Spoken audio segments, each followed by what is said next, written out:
comment se passe un bilan chez l'orthophoniste. C'est parti.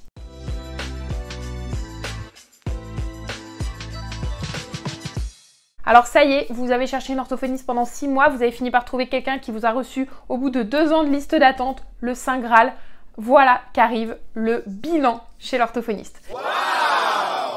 Et vous êtes très nombreux et nombreuses à me demander ce qu'il faut faire, ce qu'il ne faut pas oublier, ce que vous devez amener, et puis surtout comment ça se passe. Alors gros disclaimer, mais je vous le redirai tout au long de cette vidéo, chaque orthophoniste travaille différemment. À part quelques petites obligations légales dont je vous reparlerai, il n'y a pas de bilan type. Chaque orthophoniste va faire le bilan comme elle l'entend, selon sa manière de travailler, etc. Et il y a évidemment des choses en commun dont je vais pouvoir vous parler, et c'est ce que je vais faire aujourd'hui.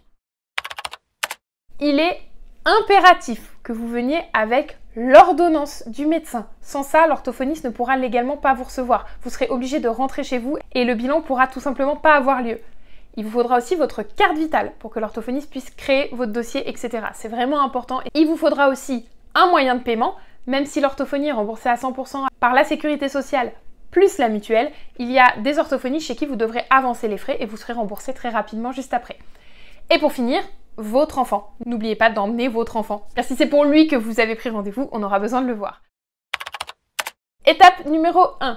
Quoi qu'il arrive, l'orthophoniste va avoir un petit peu d'administratif à faire, c'est-à-dire qu'on est obligé de passer votre carte vitale, de scanner votre ordonnance, de remplir tout un dossier, etc. Ça, c'est un passage obligé, ça prend un petit peu de temps. Si vous savez que votre enfant a du mal à patienter, vous avez tout à fait la possibilité d'emmener de quoi l'occuper à ce moment-là. Alors évidemment, on évite les écrans, les téléphones, les iPads, etc. Mais si vous avez des petites voitures avec vous, un jeu qu'il aime bien, une petite ardoise magique, il y a des orthophonistes qui confieront un jeu à votre enfant pendant ce temps-là pour lui permettre de s'occuper, et il y en a d'autres qui n'auront pas cette possibilité-là ou qui ne feront pas ce choix-là. Donc, si vous savez que votre enfant peut avoir du mal à attendre au calme, n'hésitez pas à anticiper et à emmener ce qu'il lui faut. Dès que la partie administrative est terminée, on va passer à l'anamnèse. L'anamnèse, c'est l'histoire médicale de votre enfant et par extension parfois un petit peu de votre famille parce qu'on va parler de grossesse, d'antécédents, etc. Là encore, si votre enfant est assez grand, l'orthophoniste pourrait directement s'adresser à lui pour un certain nombre de questions. Si c'est pas le cas, malheureusement, il faudra encore un petit peu patienter pour lui, donc une fois de plus, ça peut valoir le coup d'avoir de quoi occuper votre enfant calmement à ce moment-là, parce que contrairement à l'étape précédente, cette fois-ci l'ortho va avoir besoin de vous. Elle va vous poser des questions, il faudra rester concentré, elle vous demandera comment s'est passée la grossesse, l'allaitement, etc., etc. Donc là, vous aurez vraiment besoin de pouvoir avoir une conversation entre adultes au calme, sans que votre enfant s'impatiente ou ait besoin de trop vous solliciter. Donc si vous sentez que pour ce genre d'épreuve-là, votre enfant a besoin d'être occupé, n'hésitez pas une fois de plus à anticiper. Ça posera aucun problème que vous ayez du matériel pour occuper votre enfant. Bon, évidemment, vous n'emmenez ni de la pâte à sel, ni de la peinture à doigts, ni même un xylophone qui fait un bruit de ouf, parce que là, effectivement, ça peut poser problème. Je compte sur vous, j'imagine que vous aurez plein d'idées qui paraissent tout à fait logiques et beaucoup plus adaptées à ce genre de situation. Ça y est, l'administratif est fait, tout est scanné, la carte vitale est passée, tout est rentré dans l'ordinateur. L'orthophoniste sait pourquoi vous venez, qui est votre enfant, quels sont ses antécédents, etc. On passe à l'étape suivante, au vrai bilan. Et c'est souvent à ce moment-là que vous aimeriez bien savoir ce qui se passe. Je vais vous parler, moi aujourd'hui évidemment, d'un bilan dans le cadre d'une suspicion de troubles alimentaires pédiatriques. Je vais vous parler de ce que moi je fais en bilan et à chaque fois j'essaierai de vous dire ce que d'autres collègues sont susceptibles de proposer, même si évidemment au quotidien je regarde pas toutes mes collègues travailler tout le temps, donc j'oublierai sûrement des choses. Mais rappelez-vous bien que ce que je vous propose là, c'est une option, une manière de faire parmi tant d'autres et qu'il n'y a pas de bonne manière de faire. Donc surtout si vous avez obtenu un rendez-vous chez une ortho et que demain vous allez en bilan, que vous vous rendez compte qu'elle fait pas comme moi, par pitié, ne partez pas au courant, il n'y a rien de grave, c'est simplement que chaque ortho a sa manière de s'organiser, sa manière de faire. Quoi qu'il arrive, et ça je pense pouvoir dire assez facilement que c'est le cas pour tout le monde, dans le cadre d'un bilan de troubles de l'oralité alimentaire ou de troubles oromyofaciaux, la toute première étape va être que l'orthophoniste puisse aller observer le visage de votre enfant et toute la structure orofaciale, c'est-à-dire qu'elle va venir regarder les dents, la langue, les différents freins, s'ils sont potentiellement courts, restrictifs, s'il peut y avoir des adhérences à certains niveaux. Elle va venir regarder comment sont les lèvres, est-ce que c'est hypotonique, hypertonique, le palais, le fameux palais. Si l'enfant a un palais ogival, c'est-à-dire haut et creux, peut-être à cause d'une tétine ou du fait qu'il ait sucé son pouce trop longtemps, tout ça, c'est des infos dont on va devoir tenir compte à la fois dans notre bilan, dans notre diagnostic et puis surtout dans la rééducation derrière. Donc, Si votre orthophoniste met des gants, pas de panique, n'hésitez pas à prévenir votre enfant en amont qu'elle est susceptible de venir regarder dans sa bouche, que ce n'est absolument pas comme un rendez-vous chez le dentiste, que rien ne fait mal, qu'on n'utilise pas d'outils à part peut-être un miroir pour regarder, mais on ne fait pas mal, on ne fait rien qui soit trop gênant. Vraiment, on va juste venir regarder et pourquoi pas toucher à certains endroits, mais vous vous en doutez, les professionnels préviendront votre enfant, le rassureront, etc. Une fois que ça c'est fait, en général, j'aime bien proposer aux enfants toute une série de petits tests sensoriels et moteurs. On va venir voir comment votre enfant réagit au toucher avec différentes textures, sur les mains, sur les bras, sur le cou, sur le visage, dans la bouche. On va pouvoir tester avec des éponges dentaires, on va pouvoir tester avec des outils spécialisés pour utiliser des vibrations, pour voir comment votre enfant réagit, ce qui est acceptable pour lui, vraiment désagréable, ce qu'il sent, ce qu'il ne sent pas. Quelles sont ses réactions. Puis évidemment, on va toujours demander un feedback à l'enfant, lui demander comment il sent, si des choses lui font peur, etc. Parfois, il n'est pas possible de faire certains tests pendant le bilan parce que l'enfant a trop peur, parce que l'enfant se cache, parce qu'il n'est pas prêt. Malheureusement, ça limite le nombre d'informations qu'on a, mais quand vraiment c'est pas possible, en tout cas dans mon cas, je mets le sujet en stand-by et j'attends que l'enfant ait confiance en moi, qu'on ait eu le temps de se connaître un petit peu, de faire quelques séances et je retesterai ça plus tard. En plus des petits tests sensoriels, on va aussi faire des tests moteurs. Donc là, on va venir utiliser des outils. Ça peut être des pailles, ça peut être des chewy tubes, ça peut être des genres de blocs qui s'appellent des bite blocks, ça peut être des sifflets, ça peut être plein de choses. Là, on va venir tester et évaluer la musculature finalement de votre enfant. Un petit peu comme si on faisait un test d'effort physique avant de démarrer un suivi dans une salle de sport. On va venir voir la tonicité, on va venir voir l'endurance, la force, la dissociation, la précision, etc., etc. En général, pas de panique pour cette partie-là. Par expérience, à ce moment-là, vos enfants sont pas trop paniqués, il n'y a pas d'aliments, ça leur fait pas spécialement peur. Et puis surtout, en général, on a des outils assez ludiques. Typiquement, on va utiliser des pailles qui sont assez rigolotes, qui ont des formes assez sympas. Nous, on sait exactement à quoi ça correspond et elles sont calibrées pour mesurer et tester et travailler des choses. Mais pour votre enfant, c'est juste des pailles très rigolotes et très sympas. Donc en général, ça se passe très bien. Et puis, troisième partie de l'évaluation, il va être temps de passer à table. Je demande toujours aux parents lors du bilan de m'amener des aliments que l'enfant aime. Mon but n'est pas de mettre l'enfant en échec. Je veux dire, de savoir comment l'enfant réagit quand il y a un truc qu'il aime pas, je m'en fiche. C'est-à-dire que ce soit vomir, pleurer, paniquer, se cacher ou crier, je n'ai absolument pas besoin de le voir pour croire le parent qui me le raconte, d'une part, et j'ai absolument pas besoin de mettre un enfant dans une telle situation. Donc ça, c'est absolument pas le sujet. Je ne demande jamais lors d'un premier bilan, et même dans les séances suivantes de toute façon, d'amener un aliment qui fait peur ou qui fait surréagir l'enfant. Le but, c'est d'amener des aliments que l'enfant aime, qu'il a l'habitude de manger. En général, je demande un aliment liquide, yaourt, compote, etc.